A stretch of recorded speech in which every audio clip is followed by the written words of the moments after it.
Empezamos entonces con un homenaje a la Madre Tierra. Siendo el Día Internacional hace 2 días, que no pudimos organizarla en este día, pero hoy aprovechamos para celebrar nosotros el Día de la Tierra, que se lo merece. Y hemos elegido para celebrarlo una charla sobre la inteligencia de los árboles, podríamos decir también la inteligencia del mundo vegetal en su conjunto. Yo soy profesora de biología y geología en un centro de secundaria, y cuando pregunto a mis alumnos, decirme nombres de seres vivos, me dicen, un gato, un perro. Últimamente está muy de moda el ajolote. No sé por qué, pero está de moda el ajolote y todos los niños de primero de la ESO saben ahora lo que es el ajolote. Yo quiero meterles curiosidad y ya lo saben. Pero es muy difícil que se acuerden de decir un pez, un boquerón, por ejemplo, o un caracol. Y casi nunca me dicen un rosal, un pino, el césped.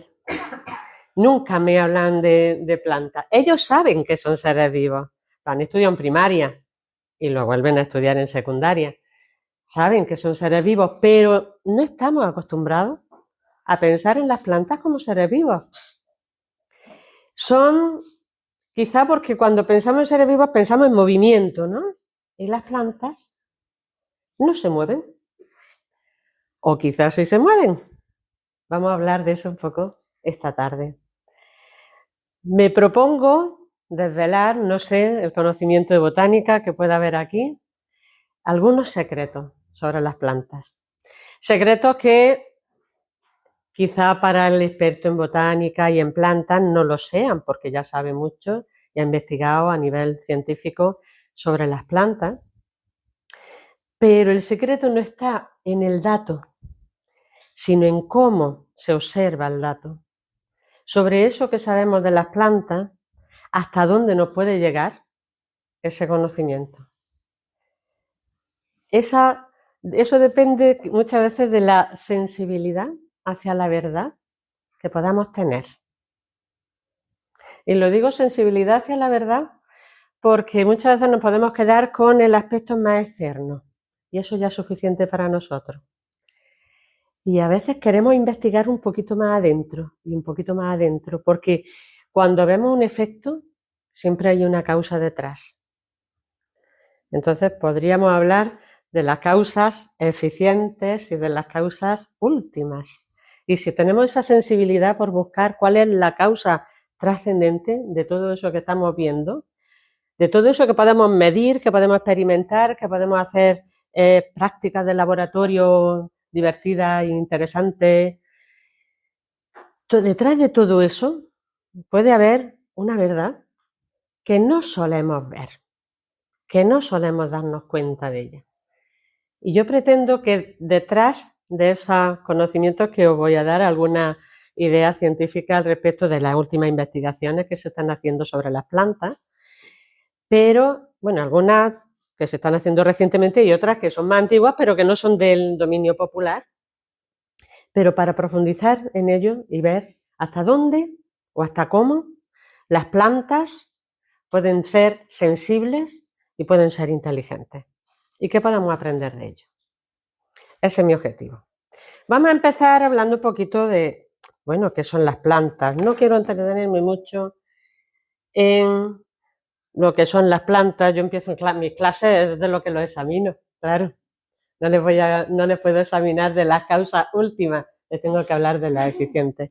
Bueno, pues ¿qué son las plantas? Pues son seres vivos que están constituidos por un tipo muy especial de células. Las células de las plantas se parecen en mucho a las nuestras, pero tienen sus diferencias.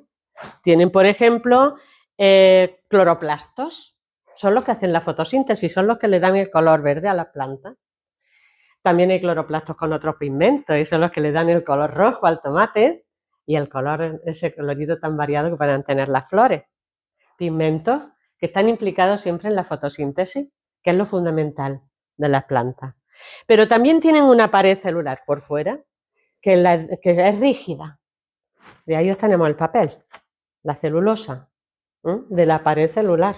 ¿Sabéis cómo se obtiene el papel, verdad? Se coge madera, se tritura, se hace una pasta con agua y luego se deja secar. Es muy fácil, un proceso muy sencillo y es celulosa. Procede de la pared celular de las células vegetales. Y como es rígida, pues eso va a caracterizar muchas de las cosas de las plantas. Una cosa muy importante, hemos dicho, tienen cloroplastos, son fotosintetizadores. Autótrofos significa que producen su propio alimento. No dependen de otros seres vivos para alimentarse, porque ellos cogen sustancias inorgánicas, sales, minerales, agua y dióxido de carbono y construyen sus azúcares y construyen su fuente de energía, construyen sus nutrientes. Y además son pluricelulares, están formados por muchas células, forman tejidos, tienen órganos, la raíz, el tallo, la hoja, las flores, el fruto, todo eso son órganos de las plantas. Hay otros fotosintetizadores, además de las plantas, que son las algas, de las cuales han evolucionado las plantas, y son acuáticos.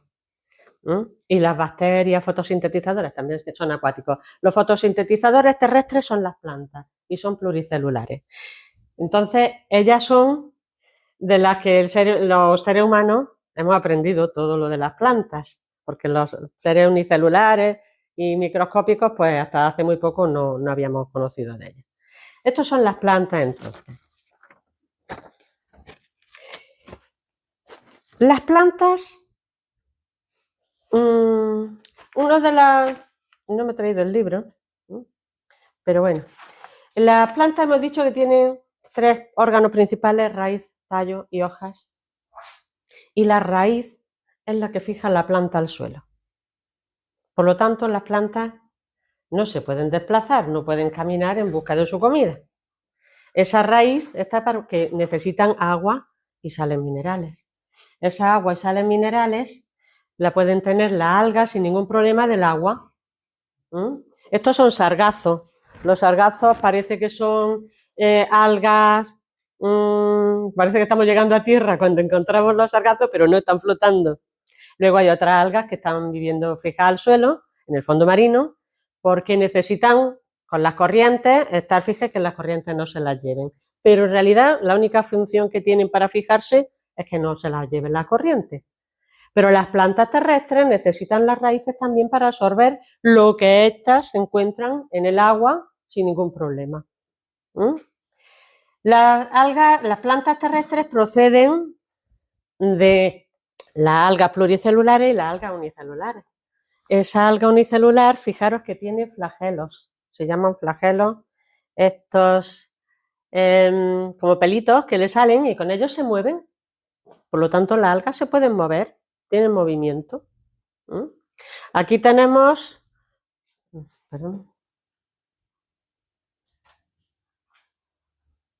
una alga roja, que es una alga que vive en las profundidades, en las zonas más profundas. Las algas verdes están más en la superficie y luego ya las últimas, las más profundas, son algas rojas, porque aquí no llega la radiación necesaria para la clorofila verde. Entonces tienen otro pigmento que es rojo. Así aprovechan la poquita luz que va entrando, la van aprovechando. Y tienen un punto de sujeción en el suelo, pero es para que no se lo lleven. Pero también hay... Ay, perdón. Para atrás.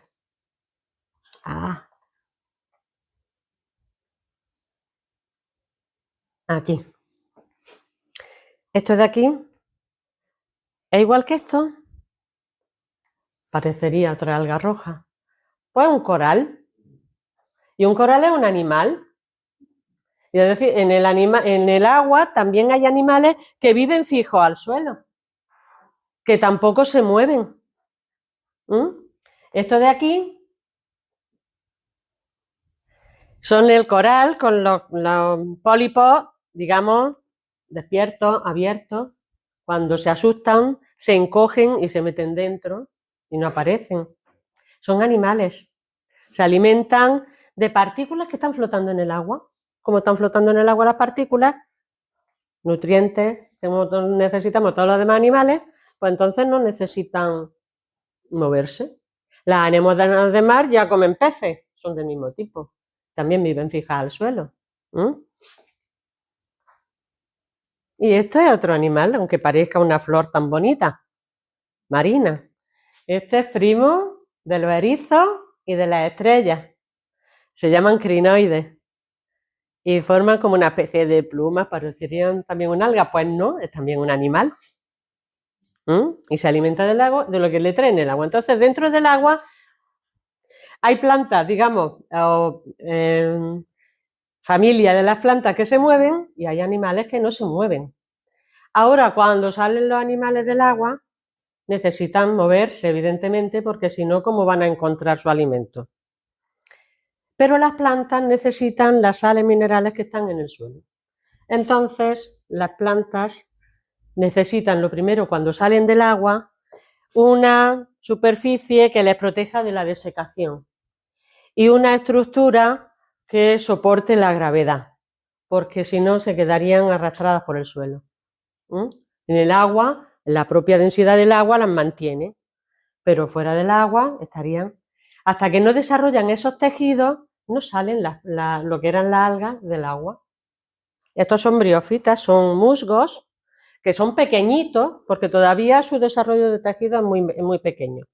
Todavía tienen una superficie que las protege de la desecación y poco más. Son pequeñitas, necesitan del agua para reproducirse, y entonces viven siempre cerca de los ríos, de los arroyos, en la zona umbría de los bosques, donde está la humedad, ahí es donde viven el musgo. Bueno, no me voy a saltar esto, pero a continuación, digamos, una planta un poquito más desarrollada son las plantas vasculares, que son, por ejemplo, los equisetos. ¿Conocéis la cola de caballo? Estas plantitas así con sus ramitas. Bueno, pues esta imagen es una reconstrucción de cómo sería un bosque de finales del Devónico carbonífero. De hace unos 300 millones de años. Y los bosques todavía no había ni pinos, ni cipreses, ni plantas con flores de ningún tipo. Sí había árboles de los equisetos que ahora son tan pequeñitos, la cola de caballo, los que quedan, pero había árboles. ¿Qué tenían estos que no tienen los musgos? Vasos circulantes a través de los cuales la savia, el agua que se absorbe del suelo, llega hasta las ramas. Y luego, lo que se ha producido en la fotosíntesis se comunica otra vez hacia las raíces. Eso las briófitas no lo tienen, pero las pteridofitas, que se van a llamar estas, pues sí ya tienen esos vasos y por tanto ya pueden tener tamaños muy grandes y algunos desarrollaron troncos muy importantes. Esto de aquí ya son plantas nuevas que surgieron en esa época, que son los helechos. Y hay árboles, helechos arbóreos, que quedan todavía como un residuo, como un fósil viviente en Nueva Zelanda. Se le llama el bosque de los dinosaurios, donde hay muchos árboles de este tipo. Es el único bosque que queda en la tierra natural de helechos arbóreos. Todos los demás, en todos los continentes, son plantas pequeñitas. ¿Por qué? Porque las otras plantas que vienen después, que son las plantas con flores, esas desplazaron a todos los helechos arbóreos porque son más eficaces en el medio. A continuación vinieron las plantas con flores.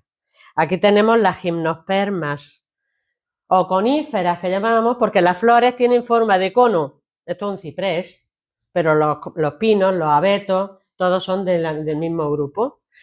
Tienen flores femeninas, globosas, y flores masculinas en la punta de las ramas.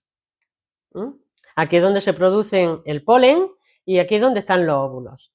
Se llaman gimnospermas porque producen semillas, pero desprotegidas.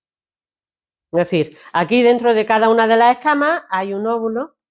El polen, cuando entra, lo poliniza, se produce la semilla directamente y cuando se abre la hoja sale la semilla. Pero en las plantas con flores angiospermas, esto es una magnolia, es de las primeras de las primeras flores con pétalos, con pistilos, con estambres, como conocemos siempre las flores. Esas son de las angiospermas. Y tienen la diferencia con respecto de estas que una vez que se produce la polinización en el pistilo del resto de la flor, se produce un fruto que va a proteger a la semilla y va a favorecer que la semilla pues se disperse. Todo eso son estrategias evolutivas a las que han ido produciendo las plantas. Hay un elemento interesante al respecto de cómo se produce esa pluricelularidad de la planta y esa estructura que desarrollan las plantas en comparación con los animales. Porque hemos visto que tiene raíz, hojas. La raíz es múltiple, no tiene una sola raíz, tienen miles de raíces. No tienen solo una hoja, tienen muchísimas hojas, ¿vale? Entonces es como si tuviera una estructura no orgánica, como tenemos los animales, que tenemos un corazón, un cerebro, un estómago, sino que está repartido por toda la planta distintos órganos que se van produciendo las funciones de la planta. De manera que cuando a un animal se queda sin corazón, pongamos, que tiene el león, y pues que no puede sobrevivir.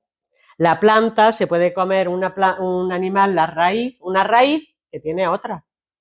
Se pueden comer las hojitas que tiene más. Puede tener un problema en el tallo, pero en el tallo, en los nudos, tiene células especializadas, o sea, sin especializar, para poder reproducirse y formar nuevas ramas, formar nuevas hojas.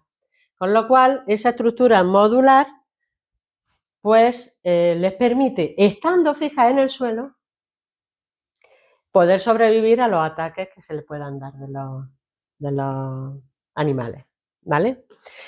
Esta frase, las plantas eligieron vivir fijas a la tierra, la he sacado del libro de lo que estoy hablando, es un libro escrito por un gran botánico, especialista en bioneurología de las plantas, se llama Mancuso de apellido, y el libro está escrito junto con una periodista, Viola de apellido, que, bueno, yo creo que esto deben de ser libertades que se toma la periodista, porque no podemos decir que las plantas eligieron vivir fijas al suelo. No pueden, eso primero lo puede elegir un individuo, pero estamos hablando de especies, estamos hablando de un grupo de seres vivos muy amplio. Ellas no lo eligieron. ¿Quién lo eligió? La cuestión es que viviendo fija al suelo, tuvieron éxito evolutivo y pudieron desarrollarse y pudieron adaptarse a tantísimas variedades que pueden ocurrir en la Tierra. Entonces, yo no creo que las plantas optaran por desarrollar esta estructura modular. Luego haremos alguna reflexión al respecto de quién pudo ser, quién lo eligiera, ¿vale? Eso lo vamos a dejar al final. Pero efectivamente tienen una estructura modular que les permite, pues eso, sobrevivir a los herbívoros.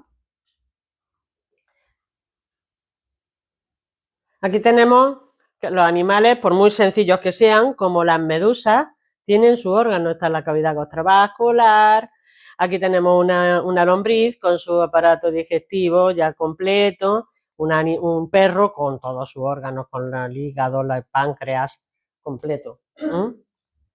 Y el sistema nervioso de los animales, que luego hablaremos a ver si las plantas tienen o no tienen un sistema nervioso.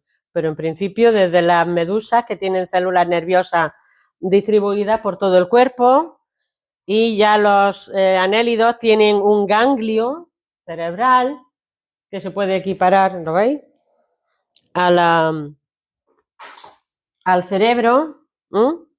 Los insectos tienen un sistema nervioso muy interesante, muy desarrollado ya, con un ganglio cerebral, fijaros qué diferente de grande. Y ya los mamíferos y el hombre, el que tiene el sistema más desarrollado, con su cerebro tan enorme, tan múltiple y con tantas funciones, ¿no?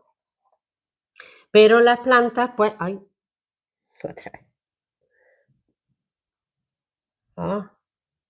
me entra aquí. Las plantas, como he dicho, no tienen una raíz, sino que tienen muchas con las que absorben los nutrientes. En el tronco hay un tejido en medio que es el que le permite restaurar las heridas que se lo vayan produciendo, porque tiene células madre que pueden producir los distintos tejidos. En la copa no solamente tienen una hoja, sino que tienen miles. Entonces, esa distribución de las funciones por distintas partes de la planta es lo que le permite esa capacidad de vivir fija al suelo y, sin embargo, sobrevivir. Y decíamos, bueno, las plantas no sienten. Le puedo cortar un radioín, no sé qué y no sé cuál, porque de todas formas las plantas no sienten. Sí sienten las plantas. Ahora, ¿a qué nivel sienten las plantas? Evidentemente no tienen órganos como nosotros, órganos de los sentidos, no tienen ojos, no tienen nariz, no tienen oído. Pero ¿son capaces de percibir lo que está pasando fuera?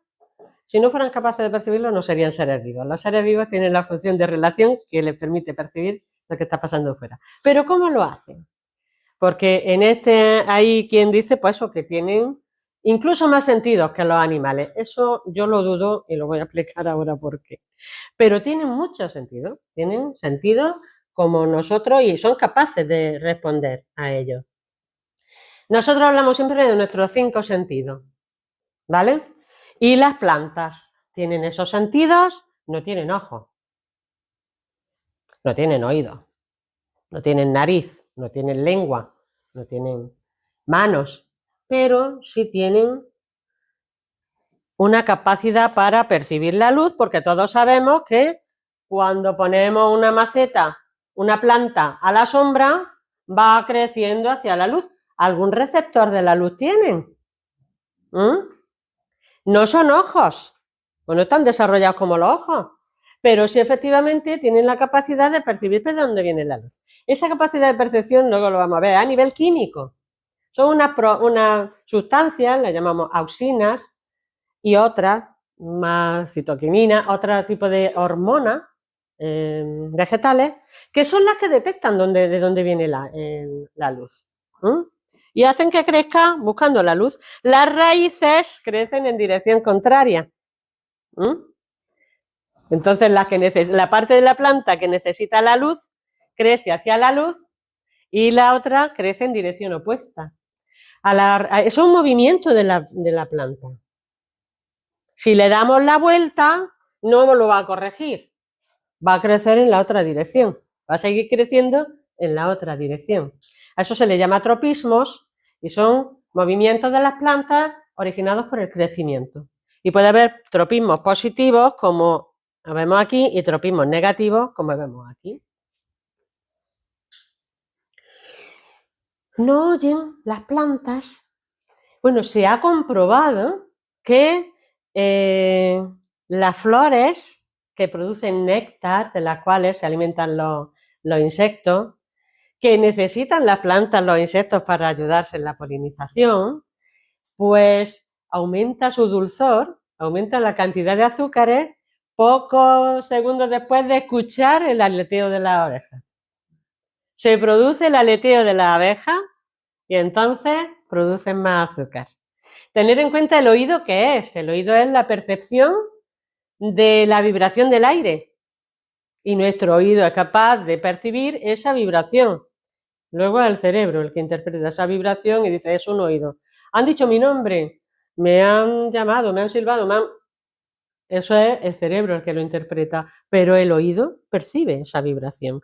Y en las plantas, de alguna manera, también perciben esas vibraciones.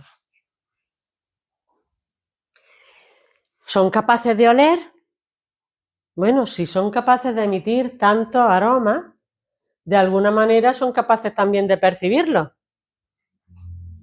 Porque si no son capaces de percibirlos, los animales que no, que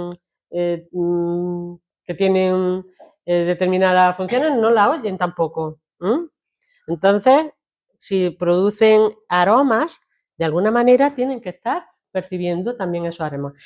De todas formas, ¿qué son los aromas? ¿Qué es el olor? El olor es percibir sustancias químicas que hay en el aire. y ellas son capaces de percibir esas sustancias que hay en el aire. Es más, la utilizan para comunicarse entre ellas.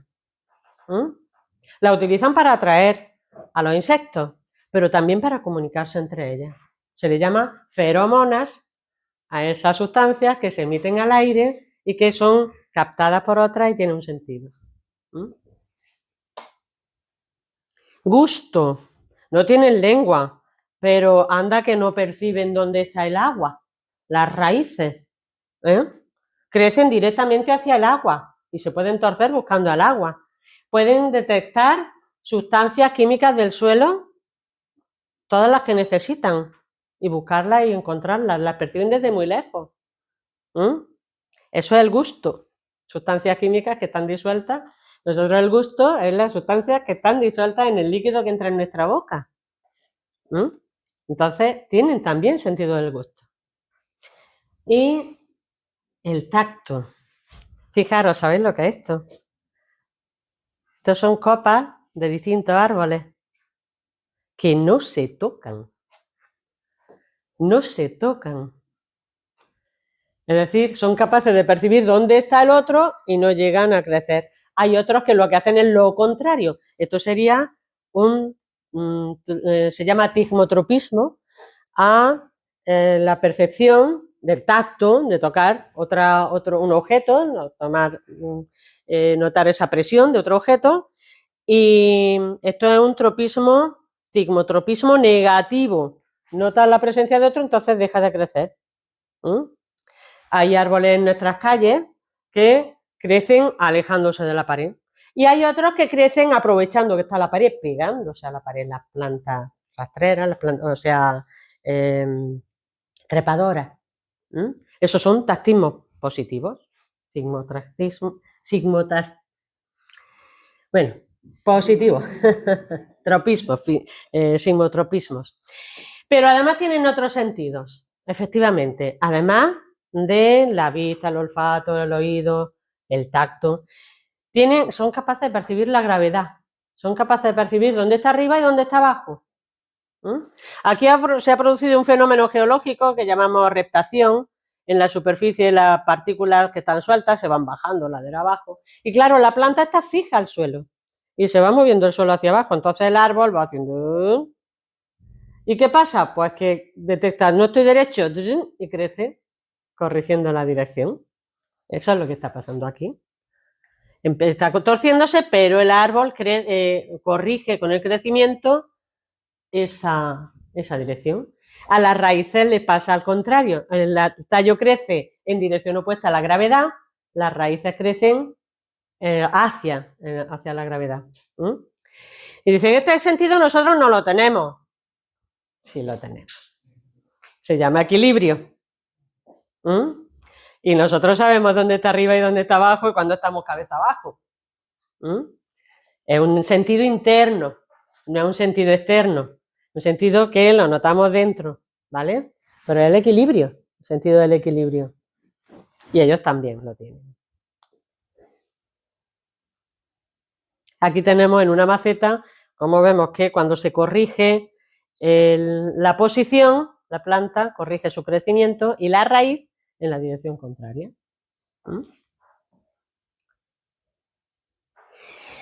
Y luego hay otro tipo de movimientos de las plantas que no son por el crecimiento, que son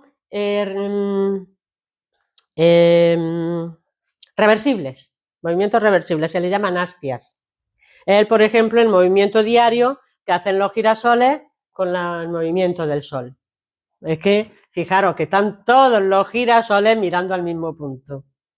No hay uno mirando para un lado, otro para otro. Si estuviéramos en un campo de margarita, estarían cada uno mirando a cualquier sitio. Pero estos tienen fotonastia, se llama cuando es por la luz.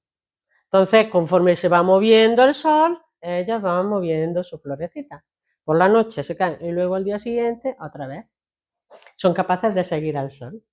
Otro tipo muy clásico de este tipo de reacción de movimiento, el de las plantas carnívoras, que tienen unos pinchitos aquí, unos pelitos, que cuando el insecto los toca, ¡plom!, se cierran.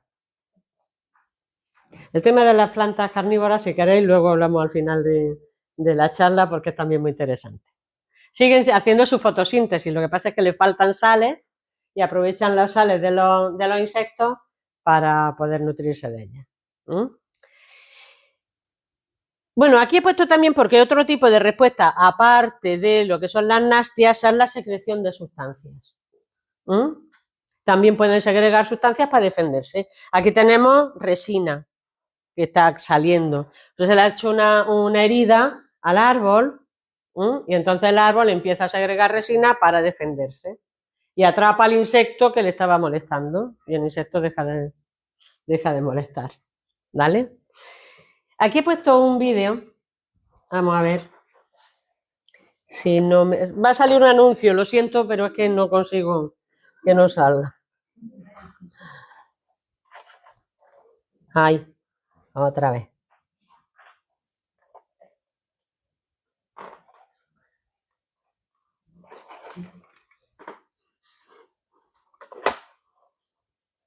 Aquí.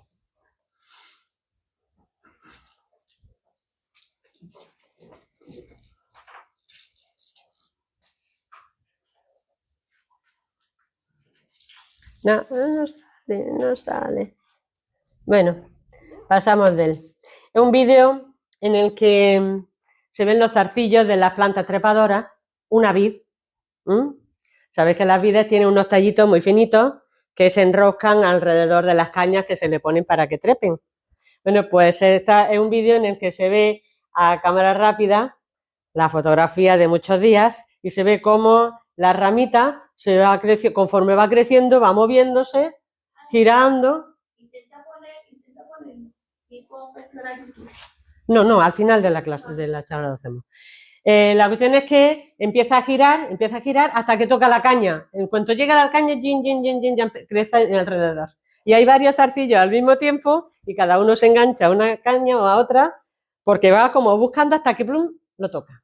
Es decir, las plantas también se mueven. Sus movimientos no son tan espectaculares como los de los animales, ¿vale? Pero se mueven. Son capaces de detectar, de sentir lo que está ocurriendo alrededor y de reaccionar. ¿Hasta qué punto estas reacciones las podemos llamar emociones, sentimientos? Efectivamente son percepciones, eso no hay quien lo dude. Ahora, cuando hablamos de emociones, es cuando ese conjunto de percepciones que estamos cogiendo de fuera se canalizan, se concentran en un órgano, que es el cerebro, en el caso de los insectos, su ganglio cerebral, donde se conectan unas sensaciones con otras y se produce una emoción. Entonces, si en la planta no hay un cerebro, no hay un centro que recoja todas esas percepciones y las organice, hablar de emociones y de sentimientos en las plantas se hace muy difícil. Es verdad que dicen que, aprenden de las cuestiones y son capaces de producir respuestas. Entonces se dice que cuando está la jirafa comiéndose las acacias, empieza la planta a emitir feromonas al resto de las acacias de alrededor. La planta empieza a producir más taninos, que son muy amargos, y entonces las jirafas llega un momento que dice, uy, qué amargo está esto, me voy a otro. Pero va al otro, está amargo también, ¿no? Y así todos los que están alrededor se están salvando porque ese ha estado emitiendo ese mensaje a todas las demás y se están protegiendo. En algún sentido tienen una sensibilidad. De alguna manera tienen una sensibilidad. Se dice también que a veces tienen miedo y que tiemblan. ¿Hasta qué punto eso puede ser parecido al miedo que puede sufrir un animal? No es muy difícil de determinar.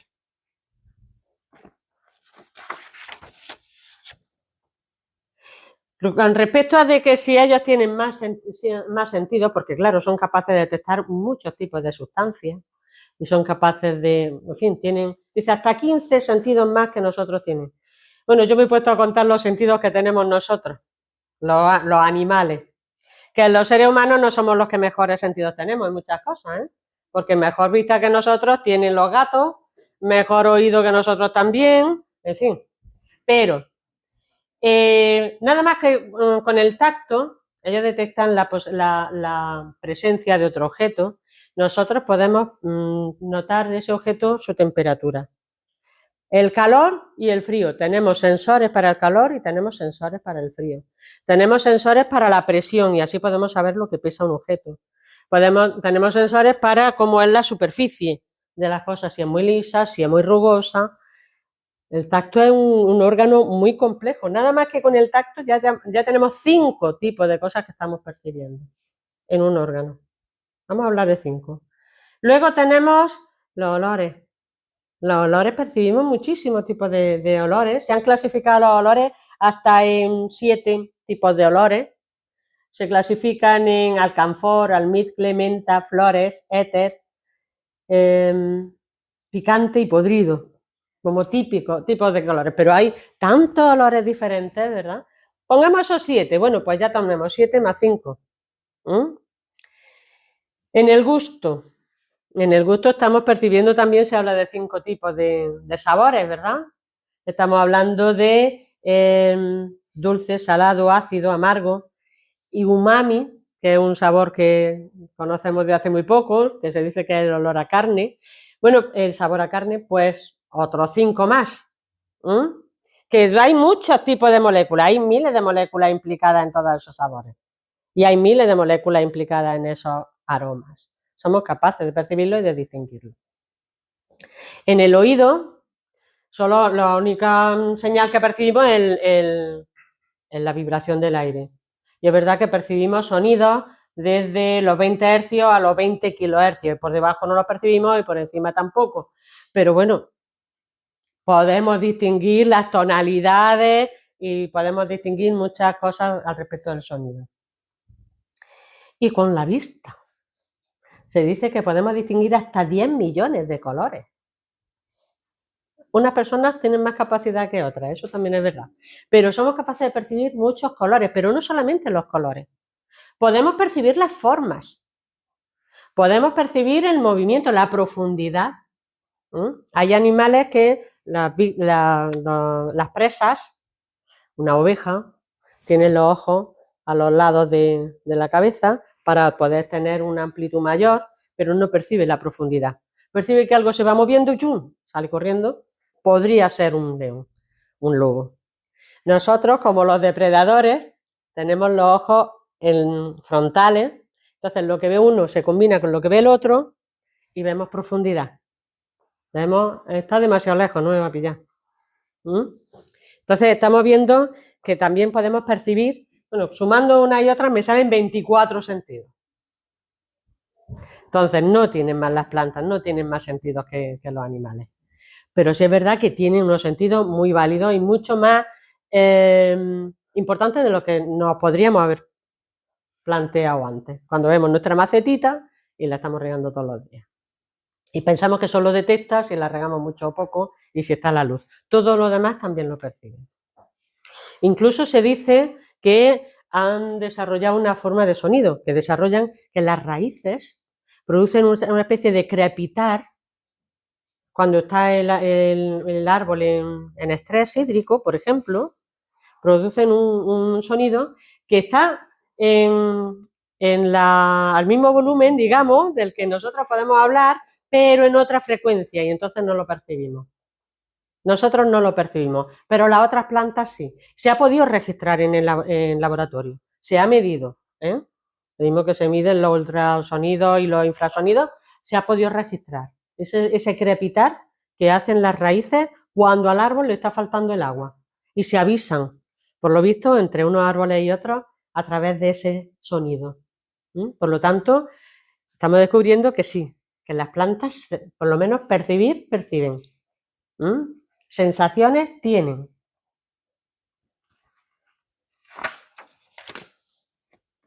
Se ha detectado también que hay plantas que duermen. Eso se sabe desde el siglo XIX. Hay una serie de plantas que durante el día están muy tensas, muy abiertas a la luz y llega la noche y las hojas se caen. ¡Ay, se me ha estropeado la planta! No, pero al día otra vez reviven, y por la noche están durmiendo. ¿Y cómo es que las plantas duermen? Es muy sencillo. Prácticamente la mayoría de las reacciones que producen las plantas ya hemos visto que es por crecimiento o bien porque estos tactismos, estas nastias, es por la entrada y salida de agua en las células de las plantas. Entonces, por ejemplo, cuando están moviéndose los girasoles de esta manera, está entrando más agua en un determinado tipo de células que al hincharse hacen que el tallo se mueva en este sentido. Y al deshincharse, cuando se desprenden del agua, vuelve otra vez a la posición anterior. Hay una estructura en la hoja que se llaman estomas, que sirven para regular donde se produce el intercambio de gases de las hojas con el aire. Me estoy enrollando mucho. Bueno, resulta que se hinchan y se deshinchan por la entrada y salida de agua. Eso se llama turgencia en las células vegetales. Pues cuando estas plantas, lo que pasa por la noche es que, claro, como no hay luz, no van a hacer la fotosíntesis. Entonces no necesitan tanta agua. El agua que sube desde las raíces es agua para hacer la fotosíntesis. Pero si no van a hacer la fotosíntesis porque no hay luz, están respirando, como todos los seres vivos, pues entonces disminuye la velocidad de la subida del agua, entonces la turgencia de las células disminuye y las hojas quedan lánguidas, como dormidas. Al día siguiente, otra vez con la luz, vuelve a crecer. Bueno, ¿son entonces o no son inteligentes las plantas? Decimos, no tienen un sistema nervioso. Se está investigando últimamente porque, bueno, nuestro sistema nervioso, nosotros utilizamos dos sistemas de coordinación para nuestro cuerpo y para relacionarnos con el exterior, que son el sistema endocrino, con hormonas, que ellas también la tienen, y el sistema nervioso. Entonces, el sistema nervioso son una serie de nervios que se conectan con los órganos centrales, que son el encéfalo y la médula espinal. La médula espinal, que es como un tronco, y el cerebro. Ahí es donde llegan todos los mensajes. Y los mensajes son eléctricos, una corriente eléctrica que se inicia en una célula y se va transmitiendo hacia todas las demás. Bueno, pues se han medido campos eléctricos en las células de las plantas. Empiezan en la punta de la raíz. Entonces se produce un impulso eléctrico y a través de la membrana celular que se conecta con la otra célula se va transmitiendo. Es cierto que no tiene la velocidad de transmisión que tiene la transmisión de un nervio, de un animal, porque las neuronas están mucho más especializadas en eso, en la transmisión del impulso eléctrico, pero parece que hay efectivamente una transmisión, una comunicación eléctrica desde una parte del árbol hasta otra. Aquí está, bueno, cómo funcionan las auxinas, que son unas moléculas, son hormonas de la planta. Se concentran en la zona donde no hay luz. La luz le viene por aquí y entonces las auxinas se mueven en dirección contraria. Y las auxinas estimulan el crecimiento de la célula. Entonces, al crecer la célula, como crecen más las que están en la parte oscura, al final el tallo se curva. Bueno, vamos a pasar de esto ya. Y esto es una fotografía de ese campo eléctrico, digamos, que a través de los vasos circulatorios de la planta va transmitiendo ese impulso eléctrico por toda la planta. Son más importantes las señales hidráulicas y las hormonas, pero también existe este mensaje nervioso. Ahora, como digo, en los últimos 10, 15 años aproximadamente se ha desarrollado un campo de investigación, la neurobiología de las plantas. El primero que habló sobre este proceso de las plantas fue el hijo de Darwin, junto con su padre, los dos Darwin, claro, Charles Darwin y su hijo Francis, que ya hablaron de que las plantas se movían y que tenían algún tipo de inteligencia. Esa inteligencia la ubicaban en las raíces. Y entonces los neurobiólogos se están concentrando también en la raíz de las plantas para buscar dónde está, digamos, la posible fuente de su inteligencia.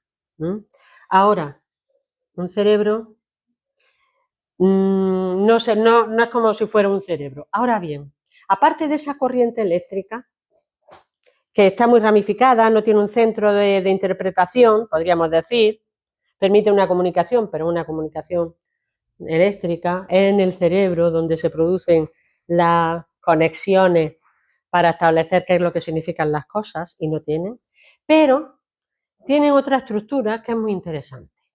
Son las micorrizas. Las micorrizas son la simbiosis de unos hongos con las raíces de los árboles.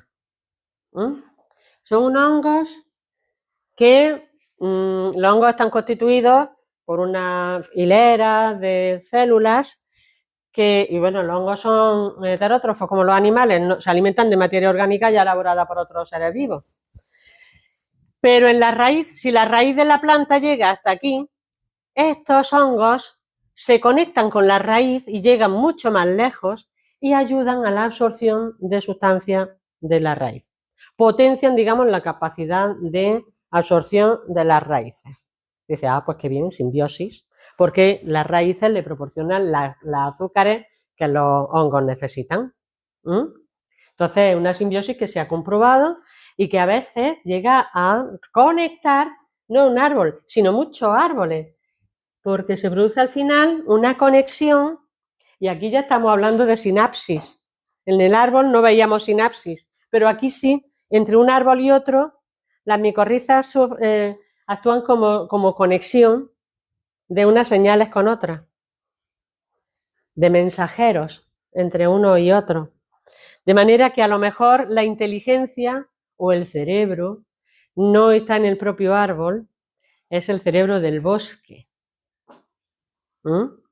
Ese no sería el cerebro del árbol, sería el cerebro del bosque. El bosque en sí sería el que tendría esa inteligencia. Cada uno de sus elementos, cada uno de sus árboles, cada una de sus plantas. No todas las plantas, no todas las plantas tienen simbiosis con las micorrizas, pero la mayoría de los árboles sí. Entonces, este tipo de conexión entre uno y otro, ese sí que tiene muchos elementos interesantes de conexión de complejidad.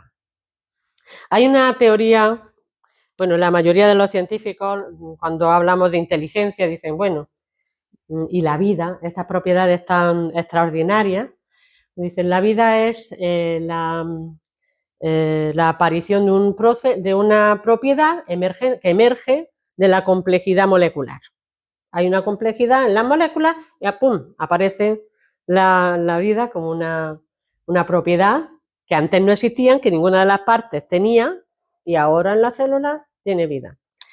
La inteligencia, pues es una propiedad que emerge de la complejidad de nuestras neuronas.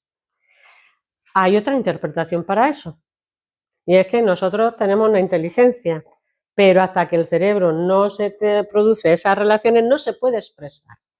No se puede expresar a los demás y no se puede tener constancia de ella, pero está ahí.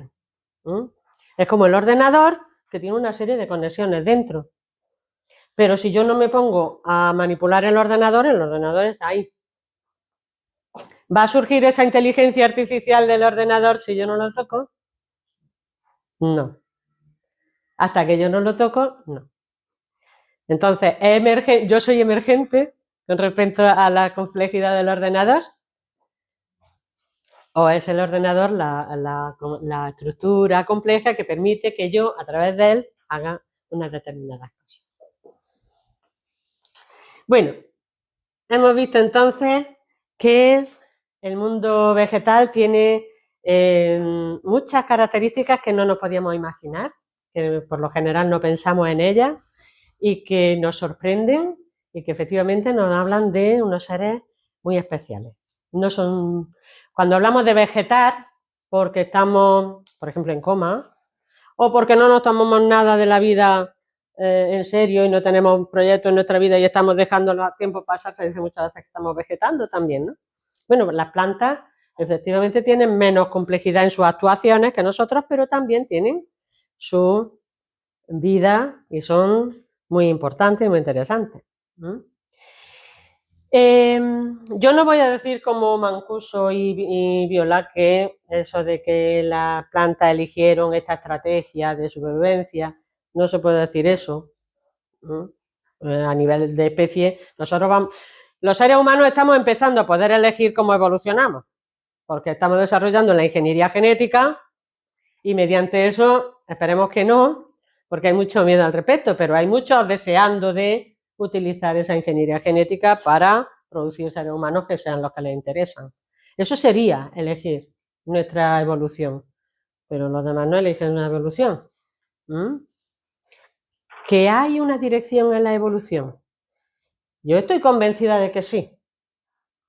Cuando los científicos dicen no, no se puede decir que hay un sentido, porque entonces estamos entrando en filosofía. Bueno, pues si la ciencia, donde no llegue la ciencia, tendremos que echar mano de la filosofía. No se puede demostrar científicamente que hay una finalidad en la evolución, pero no tiene sentido decir que todo ha sido por casualidad cuando estamos viendo que todo en la naturaleza sigue unas leyes.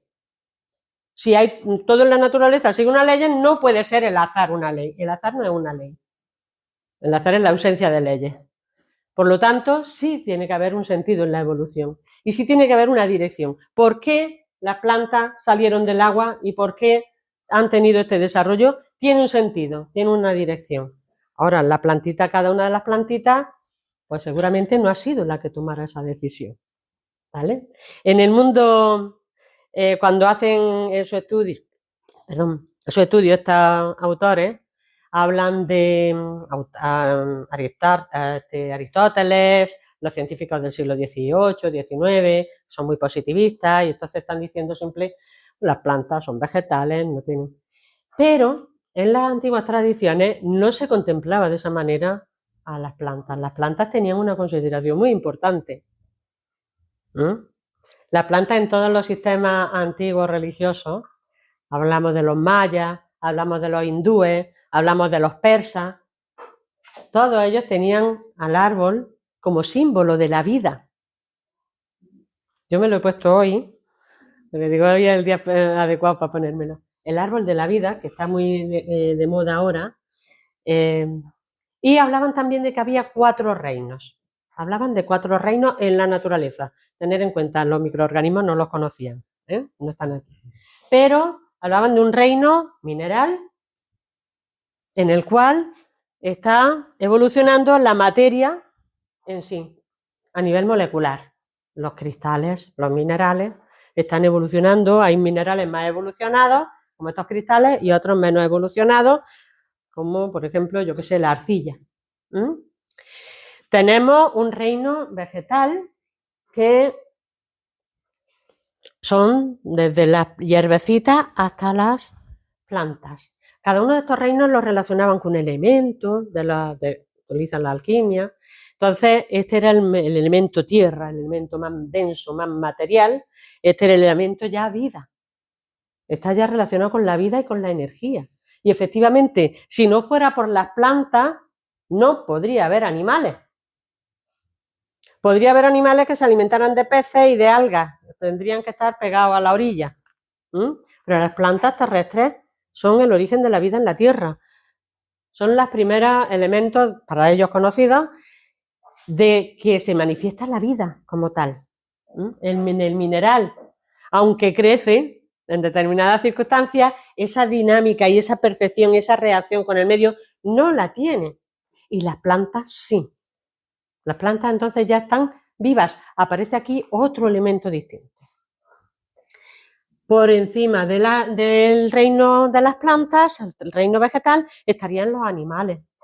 Los animales ya efectivamente sí sienten y lo manifiestan esos sentimientos y expresan miedo y expresan rabia y expresan cariño. Cuando vemos al león con su manada y los cachorritos tirándole de la oreja, etcétera. Por favor, cuánto amor. Los animales tienen emociones. Evidentemente hay animales de muchas categorías. Aquí son todos vertebrados. También hay invertebrados. Bueno, aquí también hay un lagarto invertebrado también. Pero bueno, también hay invertebrados que también tienen sus emociones, aunque más básicas. Pero el nivel emocional. El nivel emocional, las plantas, ese nivel emocional que ellos tienen, no lo vemos en las plantas. Y finalmente consideran al ser humano como un nuevo reino, que compartimos con los minerales el mismo tipo de moléculas, compartimos con las plantas que estamos vivos, compartimos con los animales nuestro mundo emocional, pero además tenemos una mente que nos permite construir una cultura y nos permite indagar en la naturaleza, en sus misterios, y nos permite preguntarnos quiénes somos y dónde estamos. Eso somos los seres humanos. Y esas características no las presentan, que sepamos, los animales, ni las plantas, ni los minerales. Entonces, estos serían los 4 reinos, y aquí estaríamos viendo que las plantas, efectivamente, el árbol, está relacionado con el árbol de la vida. Esto es una imagen del árbol de la vida, es un granado, como veis, y es una imagen persa del árbol de la vida. Aquí tenemos un árbol celta del árbol de la vida, el eje del mundo, y está representando también la vida del mundo. Y aquí tenemos una imagen pues más moderna, pero muy bonita también, que está representando una parte del árbol sefirotal. El árbol sefirotal, de la sefirot, de la religión judía y de la filosofía hebrea. Entonces estamos viendo que el árbol es un símbolo universal. ¿Qué hemos visto en el árbol? Que lo relacionamos siempre con la vida, tan quieto que está siempre. Hemos siempre en la ciencia considerado las relaciones entre los seres vivos siempre en competencia, siempre que vienen los herbívoros y para defenderse a los herbívoros. Vamos a plantearlo desde otro punto de vista. Vamos a plantearlo desde la simbiosis que hemos visto en la micorriza y el apoyo y la cooperación, que en el siglo XIX no se consideraba para nada. Ahora lo consideramos como una de las fuentes más importantes de la evolución. La cooperación. Fijaros que las plantas producen mucho más oxígeno del que ellas necesitan. Gracias a que producen tanto oxígeno, podemos vivir todo el resto de los animales. Producen mucha más biomasa de la que ellas necesitan. Y gracias a esa biomasa que producen, podemos alimentarnos todos los animales, desde el herbívoro hasta el carnívoro, porque si no hubiera herbívoro no habría carnívoro tampoco. Entonces estamos viendo que es la cooperación y es la generosidad, podríamos decir incluso, como virtud, la que está dominando el proceso, no tanto la competencia. Que existe la competencia, sí, pero no una fuerza tan importante, por lo menos para lo que es la circulación de la vida en la naturaleza.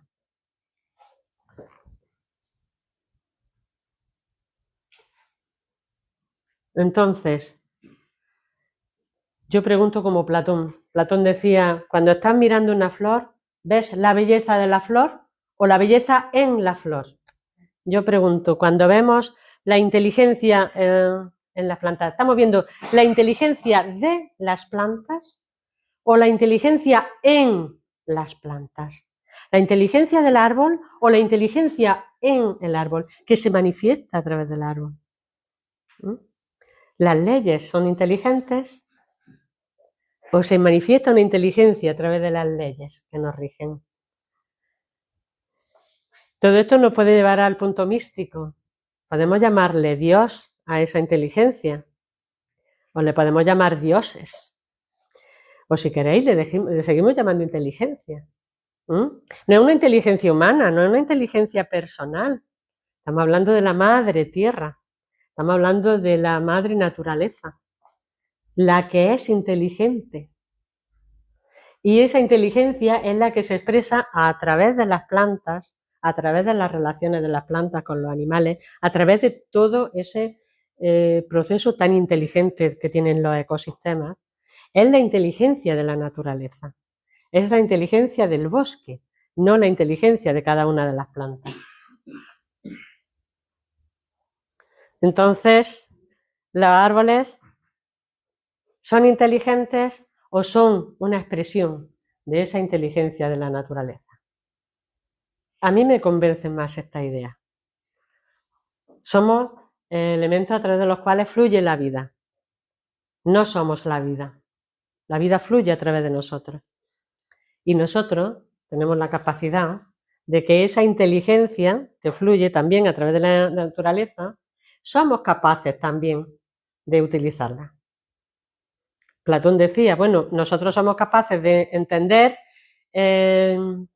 las ideas porque son de la misma naturaleza que nuestra razón inteligible. Entonces ahí conectamos con la inteligencia de la naturaleza y así la podemos comprender. Estamos traspasando ya lo que es meramente físico y lo que es meramente químico. Estamos dando un paso más allá. Es un paso filosófico. Pero es importante plantearnos cuando vemos esos árboles con esa tan inteligentemente diseñados, hay una inteligencia que los ha diseñado. Y además hay una finalidad en ese diseño. No está hecho al tuntún, no está hecho por casualidad, no es caótico. Y de la misma manera que hay una finalidad en ello, a lo mejor en nuestra vida también hay una finalidad. Estamos dando palos de ciego porque no somos capaces de plantearnos, de pararnos un momentito a decir, ¿a dónde me dirijo? ¿Qué es lo que yo quiero hacer? ¿Qué es lo que soy realmente? Esas tres preguntas típicas. ¿Quién soy? ¿De dónde vengo? ¿Y a dónde voy? Si me pongo a pararla y puedo encontrar respuestas a de dónde vengo y quién soy, podré ver a dónde voy. Podré ver la finalidad. Porque la finalidad es muy importante. En nuestro mundo hemos llegado a desdeñar tanto la finalidad que por eso nuestro mundo se está abocando a otro nuevo problema a nivel de todos los niveles posibles que nos podemos imaginar. Entonces, es muy importante para nosotros aprender de esta inteligencia que estamos viendo en los árboles, esa inteligencia del mundo. Antiguamente, estas antiguas tradiciones, esa inteligencia de las plantas, de los árboles, de la flor, de por qué el girasol giraba, etcétera, la relacionaban con espíritus elementales de la naturaleza. Pequeños gnomos, pequeños duendes, elfos, que ayudaban a crecer a las plantas, que le ayudaban. Ahí era, digamos, donde estaba la inteligencia que hacía moverse al mundo vegetal. Y al mundo animal también. Entonces, bueno, personificado en estos duendes, o si queréis, como decía antes, podemos llamar dioses, duendes o espíritus. La cuestión es que hay esa inteligencia que percibimos que detrás de todo ese orden hay una inteligencia. Esto no son las neuronas de un cerebro. Esto es una imagen del universo. Una imagen del universo, en la cual las galaxias se conectan con otras a través de redes de información energética, podríamos decir. Yo me acuerdo de una frase que leí una vez de Severo Ochoa que decía, yo no he visto a Dios en el microscopio. Y yo digo, Severo Ochoa era un gran sabio, pero no supiste mirar. Si miramos de la forma adecuada, podemos ver a Dios en el universo, lo podemos ver en una célula y lo podemos ver en los árboles. Muchas gracias.